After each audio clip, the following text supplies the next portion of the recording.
So Red Bull's an amazing brand. Well, certainly there's the Red Bull example, and they're the poster child of content marketing these days. I think from the very beginning, Red Bull was a storytelling brand. I spent 6 years at Red Bull. We were a marketing team, and actually, I guess most of the content activities came from the communications function within the marketing team. We used content as a tool to tell our stories and to show people the amazing things that we were doing and the great athletes we worked with. A lot of the things that we did at Red Bull were in the action sports realm, so they were super visual and spectacular, and it just made sense to capture that and share that with the world. Perhaps a little arrogantly, we felt that the mainstream media weren't particularly good at filming and photographing the kind of sports and things that we were involved in, so we took ownership of that.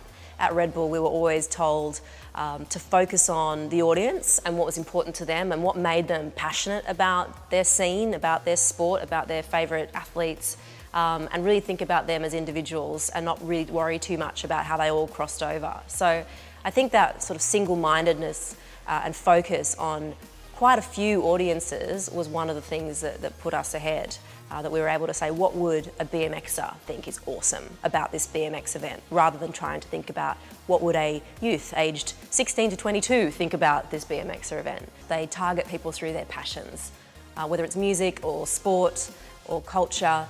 These areas have rules, they have stories, they have stars, and Red Bull pays a huge amount of respect to those scenes and those audiences, and they don't treat them like demographics, they treat them like the passionate people that they are, and they give them what they want. At Red Bull, we felt like we had an actual role to play and something that we could contribute to these scenes, and we were always looking for ways to help progress, create new things, help facilitate collaboration, and it felt really good to be adding something into these scenes rather than just taking out, and I think that was core to the way that people felt about us as a brand operating in these spaces. Oh, it's beautiful, Mike, really is. For a brand like Red Bull that had done so many big things before, Stratos was like on a whole new different level for the brand. Whilst the goal of the project wasn't marketing ROI. Actually, the goal of the project was to facilitate high altitude egress from spacecraft, believe it or not, and we wanted it to be the biggest thing in the world on that day.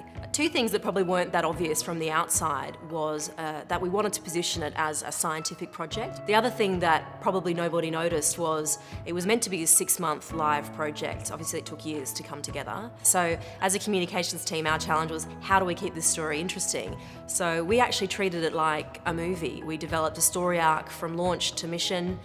We highlighted all the things that might keep people interested: risk, danger, the scientific and engineering qualities, and we worked out a plan to tell that story over a long period of time.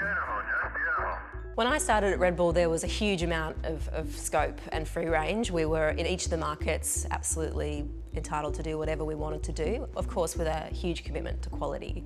As the Red Bull Media House took shape, the whole company began to professionalise its media operations, from legals and contracts and licensing through to production quality, frame rates and delivery. So there was a massive undertaking to get ready to become a global media company rather than a brand that was producing a lot of great content.